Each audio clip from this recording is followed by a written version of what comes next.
too. So, hello everyone. Welcome back to the channel. This is a new one for me. If you're catching this actually over on Theta, I am streaming these videos, the patron videos, on Theta at the same time I'm recording them for you. This is to reinforce people coming over from YouTube. As everybody who's a patron is probably aware, made an announcement a little over a week ago about my plans to continue the current war theme over here on the YouTube side. However, a little bit more expansive to our thought, we can't do a lot of these topics that I had you vote on very easily over just on YouTube. So we have to use other platforms for these. Theta is going to be that platform. So to encourage new people of the community over to watch the content, I am going to be streaming these live for a time. It's not as if it's any less exclusive for you. I've only ever gotten 5 congruent watchers at any time in any Theta stream I've done. I started doing them this week, actually, because I'm trying something out for the Z steganography. Inevitably, we're going to get to that topic. It wasn't voted on the top of the list for the topics that we're going to cover in the near future. But Dragon Ball Z is still a large component of that, and I've actually been streaming my research live as I've been watching it over here on the screen, and certain Theta viewers have been liking that too. So everything's coming together, but without too much else to say on the topic, let's just dive into the topics that you guys voted on, which are the space technologies. I also had to go brush up on some books that are going to be coming into the research in the coming episodes that I do as well. And I do apologize, by the way, that I didn't post more videos to Patreon this month. I know my intention about halfway through the month was to do that, but I've been doing so much with Theta, making badges. I have also been looking into how the overlay structure works so I could do graphics on the screen and stuff like that. Never done anything like that, so I'm self-teaching myself. And then also making a little bit of a video production project out of it. I'm going to have a new intro video, like a bumper, that's what they call it, with some sort of graphic representing Skull Cap Savant, and I'll actually start putting that over on the YouTube side as well. But that all has been occupying my time, along with the mentorship program I've been running with Allison. So Under an Ionized Sky is going to be central to what we go over in terms of the orbital space technology component and Venus. Couple of chapters in particular. The introduction itself is entitled Planetary Lockdown, Geoengineering in the Deep State. Ugh. What's that title all about as it relates to the COVID crisis, right? So there's a lot that we're going to cover in the upcoming episodes on that. Chapter 2, Ether, Plasma, and Scalar Waves. That's where the cross-section of Nikola Tesla comes in, and what gravity is. And believe it or not, I'm going to give you a little bit of a V-steganography look into the planet Venus and what Venus has to do with it today, because I've been reading this book too, The Venus Families. And of course, people have probably seen over on the Patreon page, if you just go to the view the main page, I've got the planet Venus, gigantic, front and center for everybody to see. And if everybody was savvy to what was going on over here too on the graphic that I showed, there's and we've lost connection to the internet halfway through this. Wonderful. I'm sure the Theta viewers are loving this. My internet just went down midstream, so I am going to spitball this because I'm still recording on OBS. Yeah, just not streaming. But anyway, as the internet kicks back up, I'm sorry, guys. Here's the page that I was referring to. I might have to re-kick the streaming off. No, the streaming's kicking off itself. All live here. Pardon my dust as I figure this stuff out. I did just have an internet hiccup there. But if you just look at the main page, Venus is front and center. That's for a reason. And this is a book I've actually never read. Alan Butler is a phenomenal writer. Elaborately researches his books. He exhausts all avenues of possibility. He's done some stuff with Christopher Knight in the past, which is really good. And the Venus family story is one that has to be told through this book. There's this concept of the Grange, which is an agricultural concept with kind of Freemasonry undertones, and how that formed. And well, we're going to get into that throughout the rest of what do you call it, the fall, the season. And the ancient Earth history, America BC, and some other books are going to factor in. But more than or less of a surprise, I guess, to my early viewers, especially over on the YouTube channel that were following my stuff last year, back before I did the V-steganography for you. The Earth Grid Parasite Network is what I was teaching everybody about. It was a shorter lesson because it's less involved on a day-to-day basis where you're finding clues through the steganography. But I think going back through these topics interspersed with this space technology is going to be really important because it is somewhat of a synthesis in the sciences that relate to that. So again, my stream's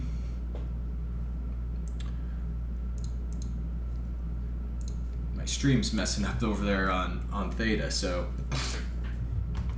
sorry to anybody who's coming to my channel and confused as to why it just the ellipses keeps going off. So anyway, that's kind of what we're going to be covering over the next season here. Going to fill that topic up to the brim with as much as we can, and my personal research continues on the side too. Joseph Farrell's Grid of the Gods I'm going back through, and then David Hatcher Childress has a couple of books that are phenomenal on the Earth Grid concept. Atlantis and the Power System of the Gods, which of course Nikola Tesla rediscovered. This is what all these principles are based on. And then the ley line energy concepts that you find that we've already talked about, like I was alluding to here. So that's kind of the setup for where we're heading this season. So I'm going to give everybody kind of a brief overview of things in the news as it relates to why it's significant to educate ourselves about these topics now. Because if anybody saw The Dark Journalist, he's starting to talk about Wizard of Oz as of this week. Anybody also familiar with my work will know I've been discussing the Wizard of Oz mystery culminating before the summer in the coronavirus slavery of the cheetah, which is of course the cheetah is the mind, the intellect, the unmanifest mind of a human, in the sense that the Pali texts described, and these are the Pali people that preceded, well, not the people, but those who wrote the Pali language that preceded the Sanskrit language over in ancient Vedic India. And the cheetah is this yogic concept of the mind not being perturbed to gain complete consciousness, to see through to the bottom of the lake. The metaphor being that the cheetah is the surface of the lake, and if you are on a boat sailing across this lake, the truth lies at the bottom. In order to see the bottom, the sediment can't get kicked up. There can't be a choppy surface on the lake. It has to be glassy smooth. The truth lies beneath. So in order to quiet the mind, quiet the cheetah of the mind, you must learn these yogic concepts. We also talk about the Nous in this video, though, because the Nous is simply the same concept of the cheetah, the Indian cheetah, translated into Greek, which is, again, that intellect, that stuff. So, as I described in this video, Venus,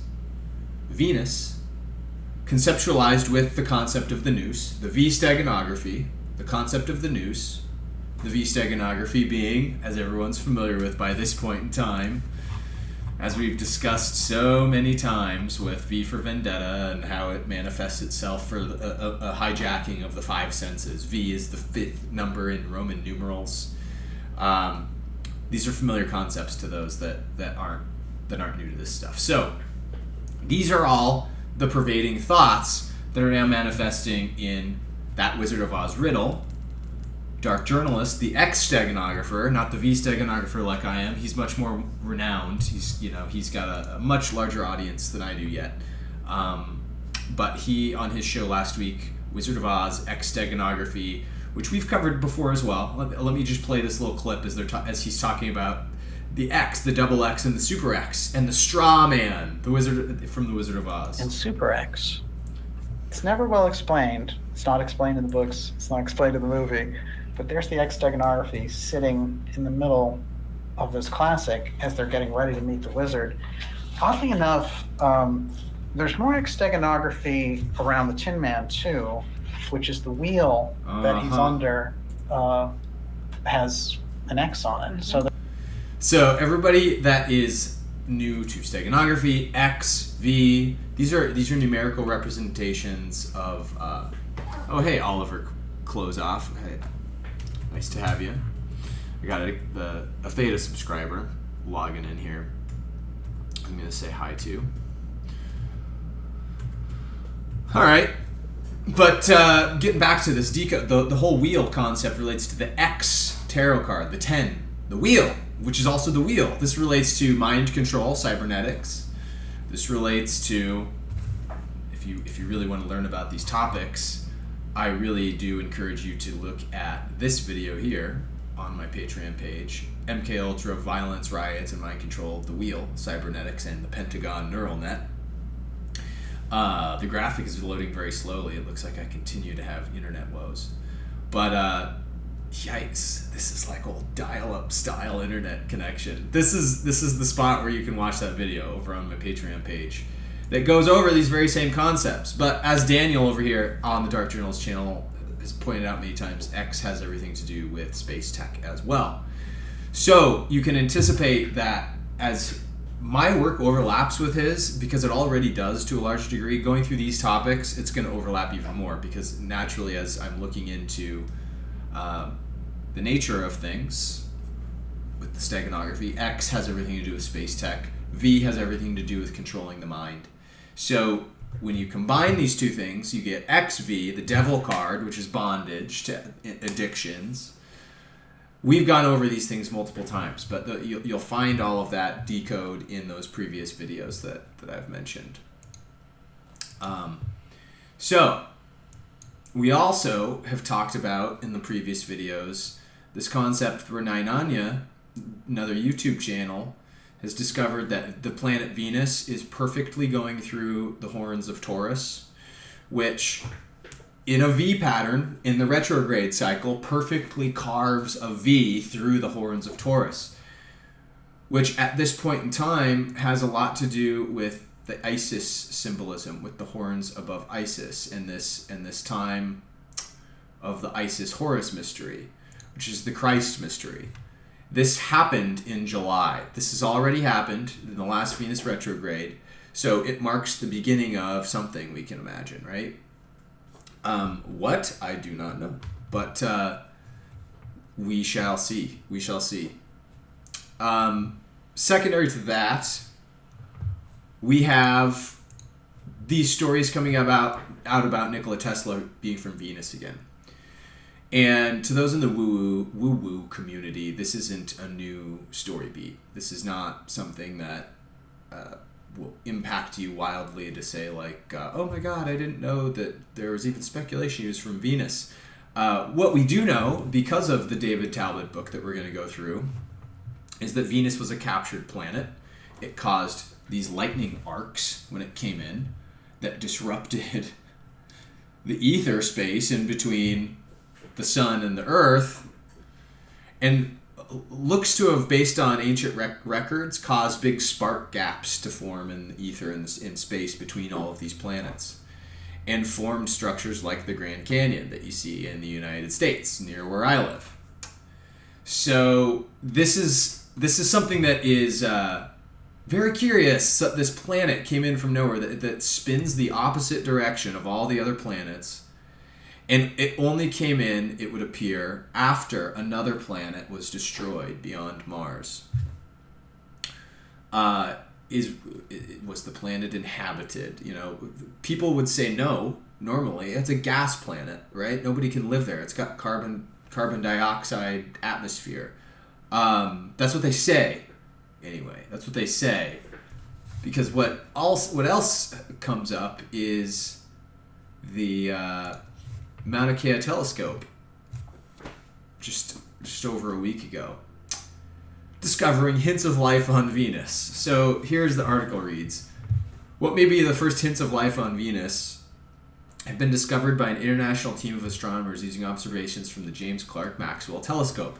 Anybody who's unfamiliar with James Clerk Maxwell, he is a purveyor of Nikola Tesla's scientific technologies. He's one of the gods of electric and field theory, along with Charles Proteus Steinmetz and Nikola Tesla. James Clerk Maxwell was also a contemporary of Oliver Heaviside and Michael Faraday. So these people back at the turn of the last century figured all of this ether science out, which manifests itself in this technology that we're going through. I mean, that's what these books go through, along with the Hermetic science secrets that couple with it, and the concept of Venus and who are the Venus families. The heck is going on here? Are they from Venus? Are they like us? If they are, these are all questions that came out of this little-known book that people have talked about, The Wall of Light. It was supposedly a biography of sorts of Nikola Tesla's. Not the official autobiography, but a biography supposedly written by Nikola Tesla and transcribed by his friend Arthur H. Matthews. And the book is quite short. You can get it online. Here's the PDF version of it. This kind of wild-looking graphic on it. But we're going to go through this today as well. After we look at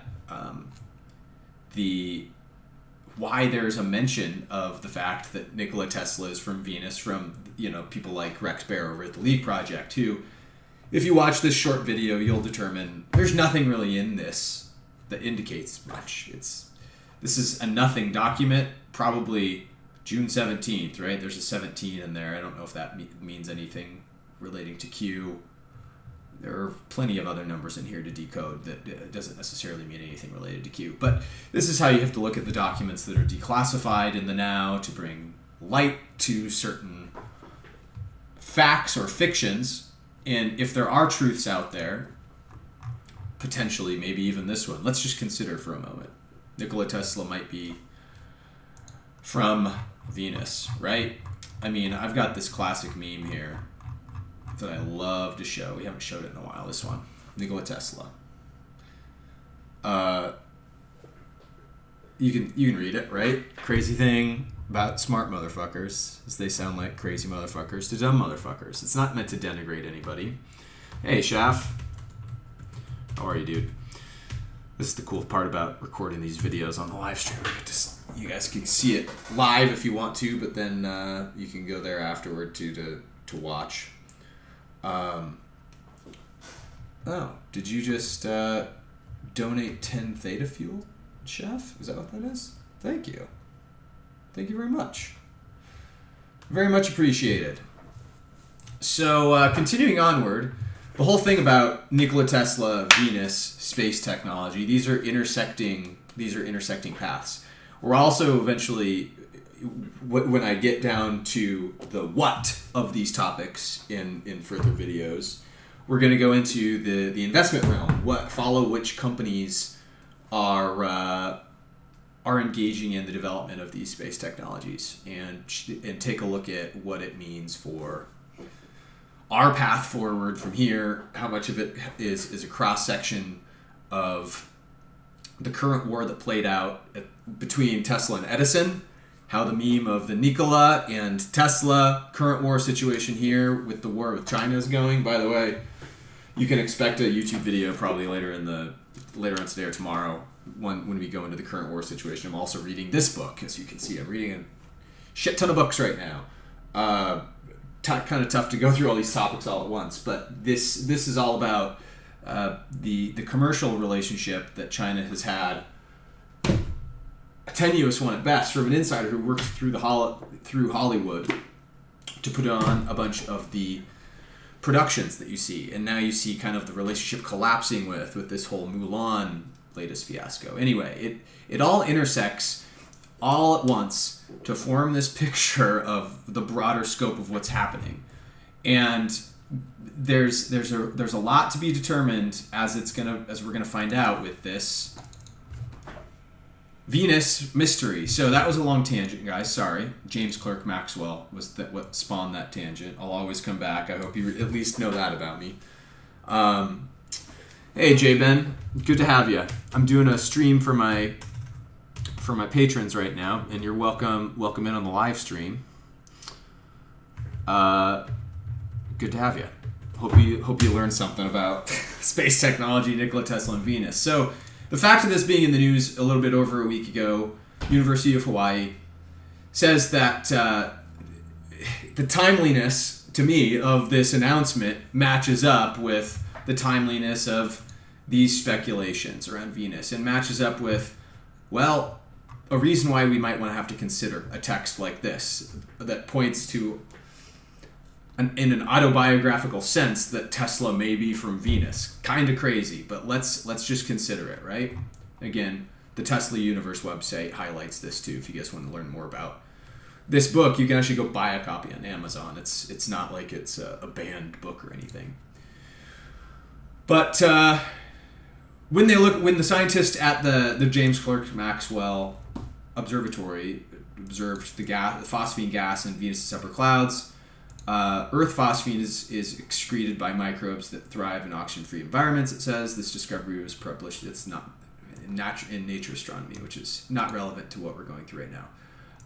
But here we go. It says, for decades, astronomers have speculated that the high clouds on Venus could offer a home for microbes, microscopic organisms floating free of the planet's scorching surface, with access to water and sunlight, but needing to tolerate very high acidity. Now, the phosphine has been detected. It could point to extraterrestrial aerial life. Extraterrestrial aerial life. This is where I'm going to actually speculate on something here, guys. So, aerial life. The team reconfirmed the JCMT observations using 45 telescopes of the Atacama, large millimeter, submillimeter array in Chile. And remember, about a month ago, the Arecibo telescope down there got torn apart. And its main purpose, the Arecibo telescope, here, I'll show you. Oh, telescope. Or no, not telescope. Satellite? How do I pronounce? Arecibo satellite. Damage. Observatory. Arecibo Observatory broken, badly damaged. Here it is. So this is down there, same area. And look at this. This is the observatory that was featured in like 007. Anybody seen GoldenEye 007? This is the place. And its main purpose is to send out messages trying to connect with alien life. What message does this convey? Because this is underneath the observatory. Obviously, it's transparent from underneath these panels. But all of these panels were destroyed because, as they said, a tension cable from above snapped and smashed into and something from the above member structure came crashing through and destroyed it. So, okay, see, here's what it looks like normally. This is what it looks like undamaged. Okay. All right. So, you might not be too unfamiliar with that aspect, but that coupled with the Atacama being the observatory that is looking for aerial terrestrial life, let's consider with our Star Wars cross section that remember V steganography inherent here. We've speculated on the Mandalorian series. Mandalorian Season 2 is going to come out, this one right here, which factored into all of the Wizard of Oz stuff. So the Mandalorian factors into the Wizard of Oz stuff, factors in, of course, to the X-steganography, the space tech, dark journalists' work. This is the tapestry that we're kind of unfurling, unfolding, interpreting as it does it. The other thing I want to have you look at, though, is Bespin. Bespin, the Star Wars planet that houses people that live in aerial environments, right? Boom.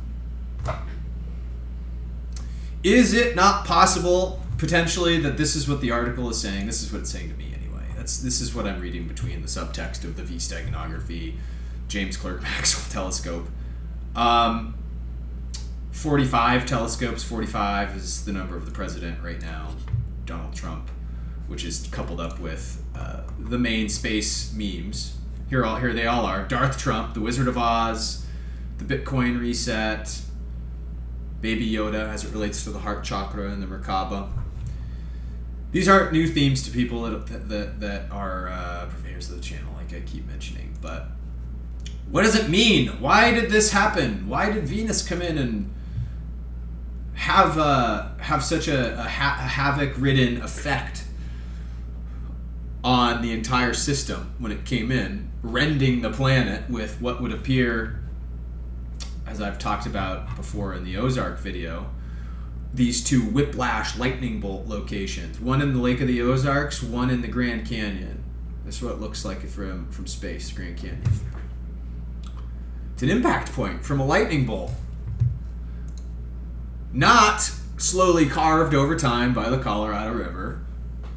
More likely, like the ancients talk about, struck by Venus. So we're still talking about painting this picture together. We've got Nikola Tesla's account from his friend Arthur Henry Matthews, which we're going to decode, look at it here a little bit.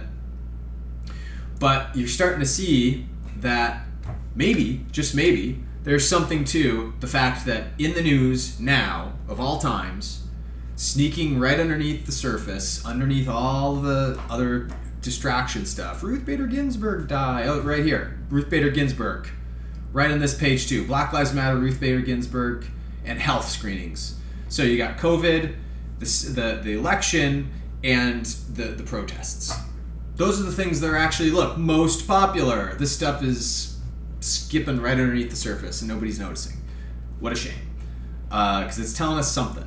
What does Venus have to do with our ancient past? Maybe it might be just an open-ended question you might want to ask yourself. And is it possible that, of course, the life there on Venus is an aerial life, an extraterrestrial aerial life, where they're just like us, living on platforms in the clouds?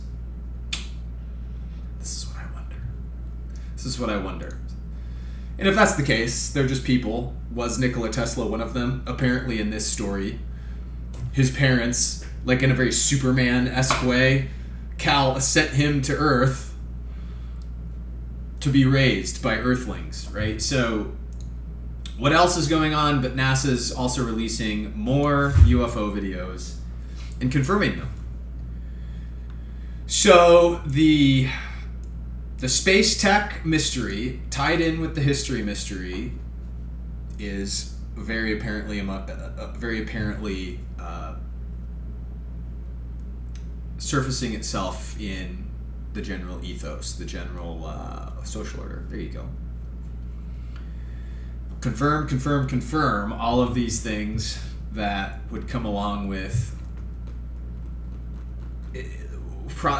what other people, the first contact moment. What is a first contact moment when, if this is the case, there's been contact going on for a very long time in various formats. It's just brought to a larger audience. But it all boils down to this, guys. The thing that's keeping us from seeing all this stuff the most right now is the blanket of technology up in our orbit that's colluding our vision. It's very much colluding our vision. SpaceX, the X steganography, SpaceX, Elon Musk's organization, of course, launching the neural network, everything that he's trying to create with this grid of the gods. We'll investigate more of that as we do more of these videos, of course, but the whole fact of the matter is that we are being distracted by basically a dump of material up there. I said this in my last YouTube video, that the collection of space junk that's up there is going to start fracturing before too long. Chain what do you call it? A chain reaction effect is going to take place, where pretty soon there's just a bunch of space debris. All the satellites are destroyed. So the weird part is the weather modification seeding programs are not really even contingent on any of this space technology. Again, Elena Freeland's work, and Gary Vasilados's work, which we'll go back into. We will go into a lot of this stuff, but I give everybody this website, weathermodificationhistory.com, to investigate in the meantime, because the interactive timeline alone is pretty cool. So you have everything in chronological order with sources backed up that paints a tapestry for all of the categories mentioned with the dates, right? So you can go all the way back to the bottom, which gets old. You start going back into the times of the air shows, guys, right? You start talking about this in popular culture history. You start reading about the articles that were coming out in Nikola Tesla's time about these topics. And you start to learn about, holy shit, a technology that all it does is uses a differential in charge, the negative ionosphere and the positively charged ground, to find in a math equation the difference in that charge, so that you can render energy to it with accuracy of coordinates. That's what Nikola Tesla's Wardenclyffe Tower harnessed. It's exactly what it harnessed. It's exactly what it was doing. It was actually tying into, here's another depiction of it from David Hatcher Childress's book, but it was tying into the aquifer system underneath New York, which is very vast and very fluid. So it was very active, therefore, and a good source to conduct these experiments from. And I've educated people on this before as well, but the Tunguska event, in all likelihood, was created by Nikola Tesla. Not a meteor, but it was likely this technology being demonstrated. So we've had the ability, and check this out. This is what I'm talking about with the Ozark area. This is all of the area where the Ozarks are, right over here. And then they did all these experiments on this side of it. What does that all have to do with the video I did that has to tie in with the Wizard of Oz? Right in the same area where Kansas and Missouri, right over here, are the two states that are missing from this piece. But what else we got here? I've been through this so many friggin' times, guys, that it's hard to... I've got all this stuff archived and stuff in various folders and stuff. But we'll go through this. I'll probably have to go through and sift through the stories that are most relevant to the space agenda. Again, throughout the rest of the topical series on space technology. But geoengineering is a thing. It's not a hoax. It's not science fiction. It's quite simple. It's quite simple. Unbelievably so. It's quite simple because it takes very mechanical, simplex understandings of ether dynamics, discards all of Albert Einstein's relativity theory, atomism, and uses all of Nikola Tesla's perspective to create what is playing out in front of us with all of the heat warfare down where I'm at this year. We've got these heat domes that keep persisting, and all the rain warfare that the United States seems to be sending over to China, and making this conflict with the supply chain damage that happened because of COVID-19 even worse. So this is a huge resource for everybody moving forward. We've got confirmations going from Venus to Tesla, to what we're going to talk about playing out in front of us, which aren't the stories talked about because of the protests. But this is another thing I want people to just be aware of that's part of the protests as a small break over from the space technology. They're using the same type of transmission systems that they use with the technologies that we're discussing to implement. This is an article from last year, actually, that I found.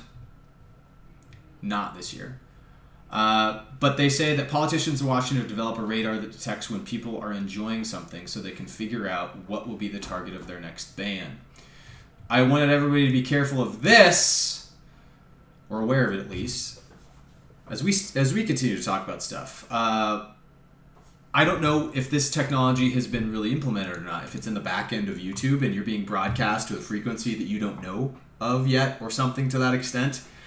But that is, as we learn about these woo-woo topics, be wary that these technologies exist that are working against the reception that you have on, the antenna that is your brain, because there could be something that's affecting it. It's like it says, everyday lawmakers and executives are provided with a list of fun stuff people are doing, and then immediately get to work on stopping this fun. It says, well, looks like it's vapes today, said one advisor in the White House, and people are having a lot of fun with them. A very small percentage of people are dying of them, so we've got to ban them.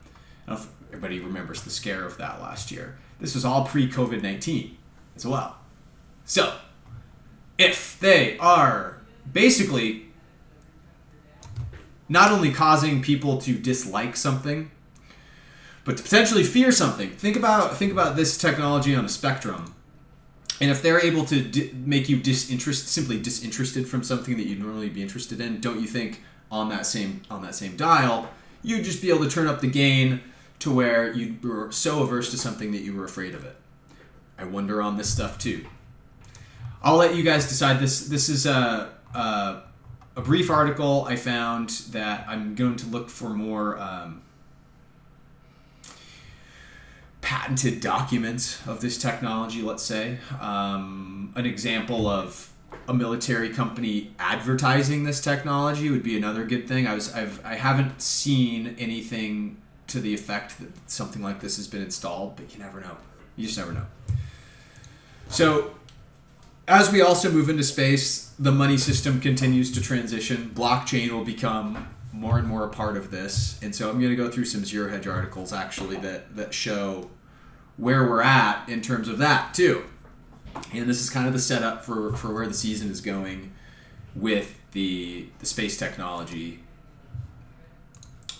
space technology topics that you guys voted on. But V steganography and lambda steganography, all apparent. Remember the lambda being the reverse of the. I find these companies. This is a satellite company, GovSat, with the lambda and the V both very apparent in their steganography of the logo. The lambda in the Space Force logo. For anybody coming here kind of unfamiliar with my work, I find glyphs and I decode them. Basically, it's a practice called steganography, and what I'm finding here as it relates to these glyphs is they are being used in the mainstream narratives in various ways. The V-shaped recovery, as people were talking about with the financial collapse, we're going to have a V-shaped recovery. What you find out with V is that it's connected to the five senses, and anytime you see this, it's an overt signal that your five senses are being controlled in some way, whether it's by marketing, subliminal programming, fake news, whatever, what have you.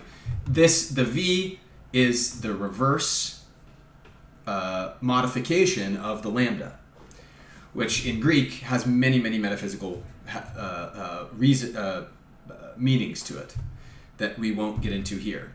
But Voima, this company that I've mentioned a couple times throughout the last few months, they just released a report again that the COMEX is fudging physical delivery data of gold, which is going to indicate that the soundness of any money system that can be built off the back of a gold system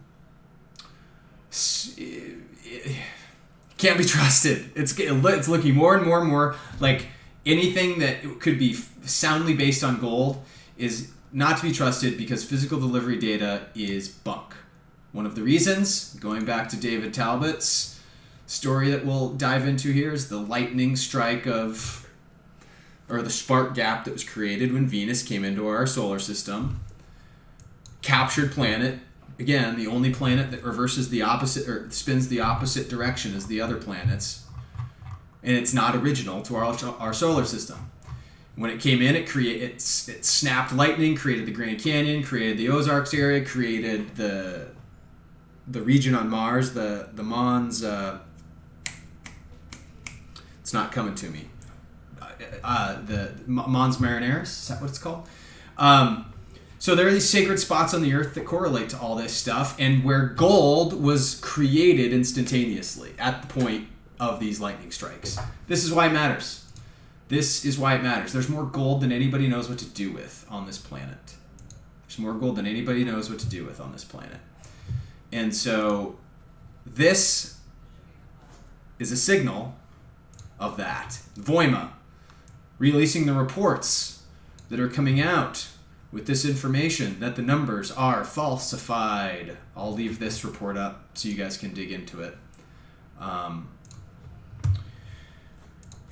This is one of the articles I was able to pull up with the heat ray technology that coupled with the Babylon Bee to the best of my ability. I don't think this is directly correlative to this Babylon Bee article. I think this is a more amplified version of a scalar wave that they're sending into people, more of like a 5G frequency that they're blasting at people with these radars on the top of Humvees. But expect to see these things at your local riot or protest pretty soon. Pain without injury. Pain without injury is how they advertise it. Hilarious. Pain without bodily injury, but not without injury to your mind. That's the friggin' controversy here. It's man. We will see how this all plays out. But this was an article written about a week ago. Let's anticipate that we'll see a little bit more weirdness coming into the popular culture. Here's just another article pointing to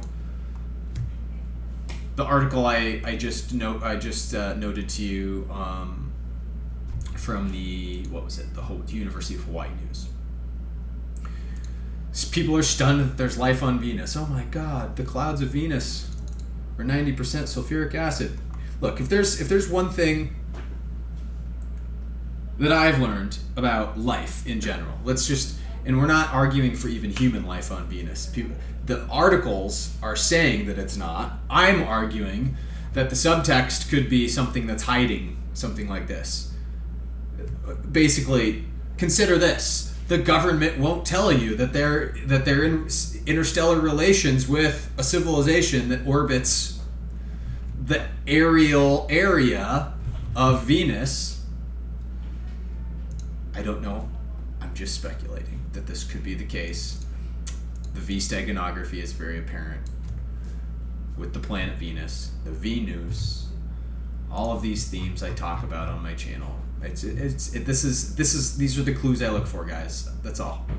So this is just another example of it. I'll link that in the description too.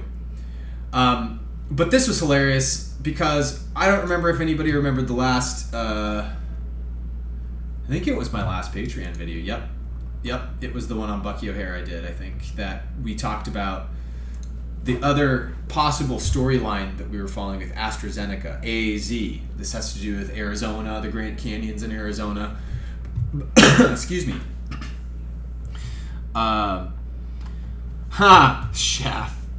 Shaff on Theta says, seems weird that a heartbeat isn't considered life in the USA.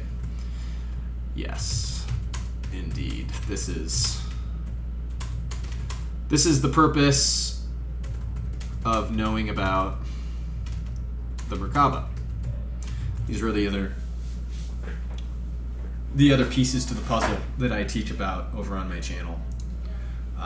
So anyway, again, if you haven't gone to my channel over on YouTube, I talk about all this stuff in detail in several videos, Skullcap Savant over there. And you can learn all about the V-steganography and Earth Grid network at your heart's content. I've got probably hundreds of hours of videos over there by this point. So I'm scrolling back up to the imagery of the Earth Grid Network, 5G, a little bit more appropriate to what we were discussing just now.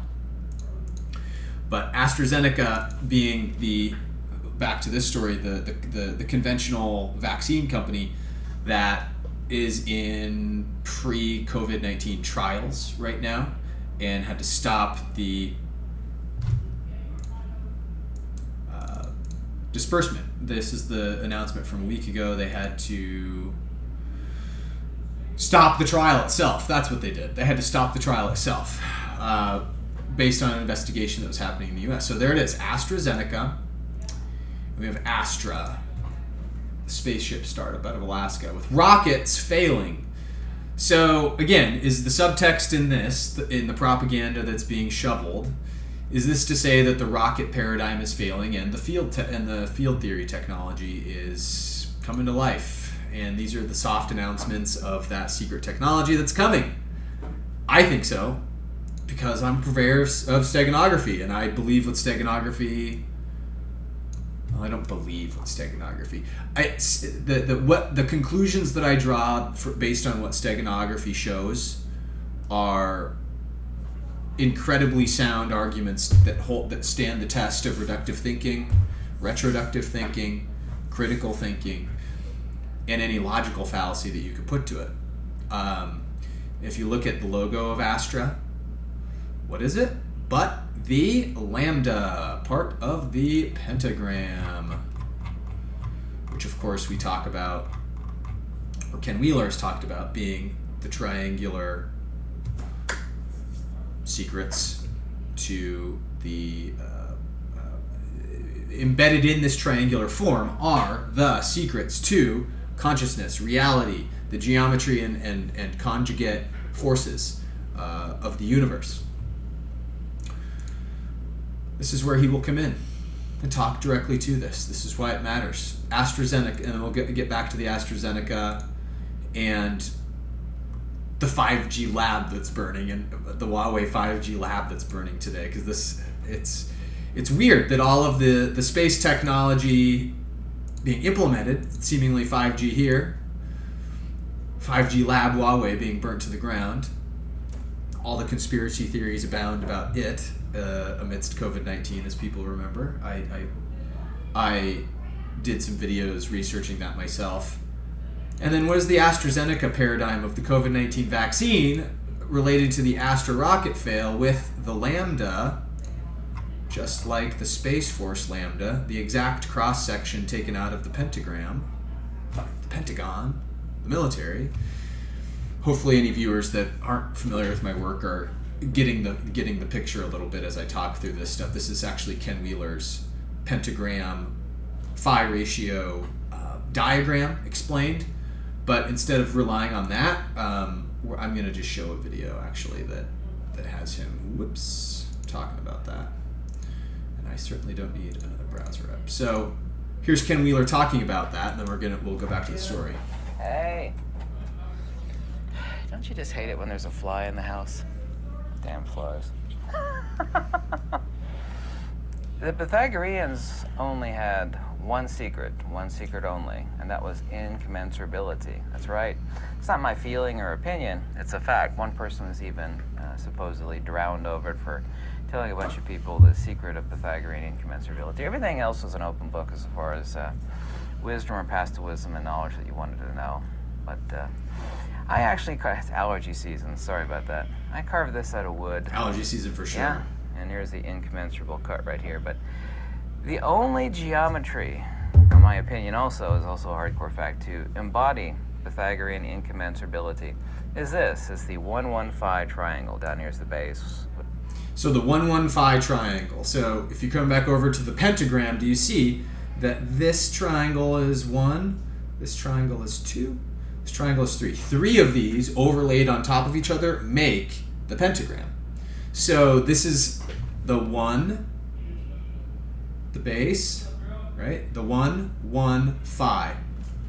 1-1-phi. That's what he's talking about with the measurements. And phi becomes interchangeable with 1, as you'll see in a second, and we're going to talk about what that means, of course, after the video's over. which is phi, isosceles triangle 1, 1, and phi. And you have an incommensurable cut here, and you have 1, 1, and phi again, where 1 becomes phi. There it is. You go into an hour-long discussion about why phi, or the golden ratio, is the same thing as 1. It's the delineation or the manifestation of 1 in self-attribution. In other words, everything that people see beautiful in nature is the 1. It's also, too, the reason why the first 2 Fibonacci numbers in the sequence are 1 and 1, because it's principle and attribute, just as the two bases of the incommensurable triangle here are 1 and 1. Interestingly enough, and that's also, too, the same triangle I have tattooed here on the underside of my hand. I have an injury there in the back of my hand where I got hit by a tree branch, but it's the same geometry as water. Isn't that neat? Water is the antenna of life. All life is just dust without water. Think about that phraseology in terms of the V, the nous, and the brain. The brain is basically all water too. It's this big. It's conductive material. How that relates to the cheetah from earlier in the video. Remember, the eye of the cheetah, the eye of Horus. The same painted structure. There's a reason why in nature it's reflected and then revered on the cheetah and then labeled.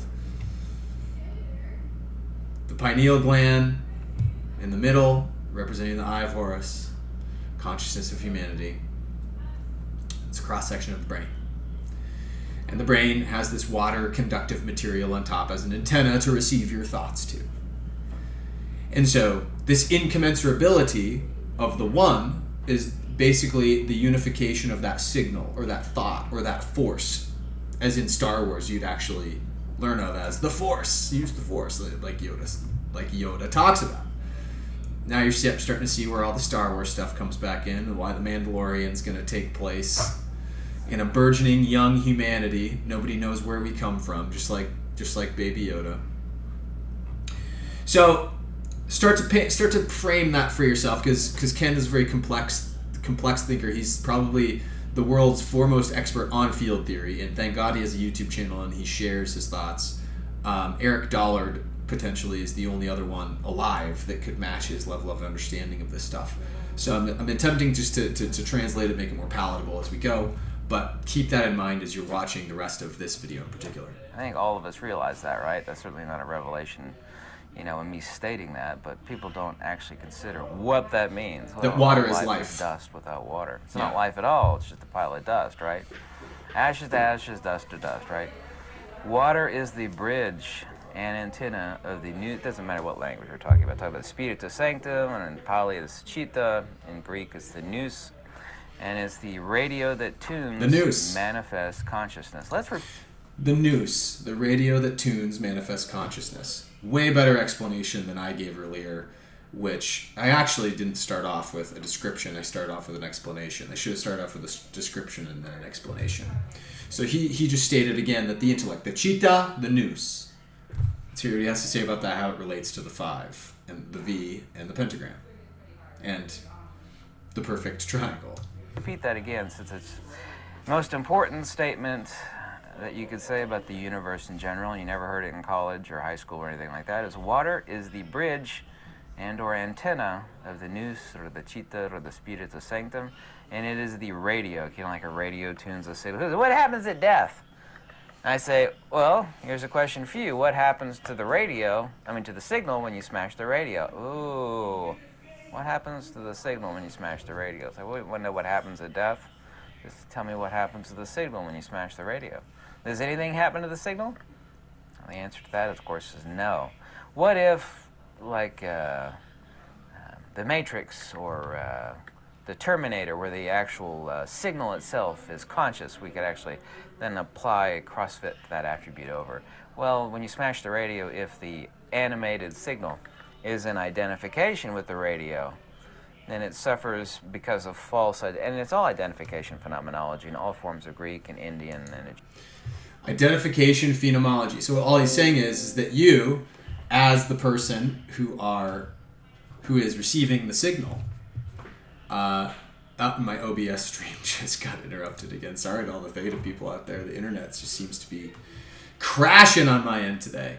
But the secret is that the Nous, the thing that connects everybody, that is the radio that tunes the signal that comes in, that thought pattern I just described, that can cause what the result of that connection can cause what he's labeling as identification phenomenology, where we have belief systems. We become our beliefs, we become our bodies, and we forget that this is just a radio-controlled vessel. It doesn't matter nearly as much as the radio signal. Our thoughts, the thing that's connected with the proverbial force of God, right? So this is how this phenomenology manifests, I guess, in this shape. I'll let him continue. Egyptian monism, that if there is identity, then there's actual suffering. Because it doesn't have to be mere physical, empirical, or psychophysical suffering. It can actually be noetic suffering due to agnosis or avidya, primordial ignorance, not conventional or empirical ignorance, that one suffers by identifying with that which you are not. And the most repeated phrase in ancient Pali is Isakaya Namiswata, or Namarupa Anatati. The psychophysical is not the soul. The body is not the soul. The body's not the soul. The psychophysical, this corporeal bag that we inhabit, is not the soul.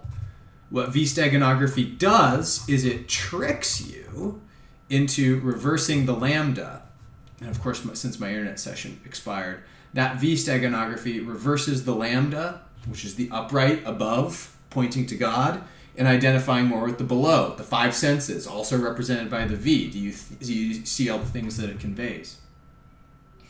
So this disidentification with the V has something to do with Venus and the Venus and the space technology that we're finding out about, and that the rocket paradigm is coming apart. And could the rocket paradigm coming apart, the lambda on their logo, be an indicator that the Space Force technology is about to come out? The rocket days are over. The vaccine will never manifest. 5G not needed. These are the things that I'm taught. These are the things that I wonder about. And if you're going back to Immanuel Velikovsky's research, we're going to get into this Velikovsky timeline in the next video of what David Talbot talks about further with the Venus symbolism, and also further to the Wizard of Oz riddle. So until next time, guys, this is just, it's a welcome. It's a welcome back. It's a primer. It's an acknowledgement that we are going to do a lot more of your choice material over here on Patreon.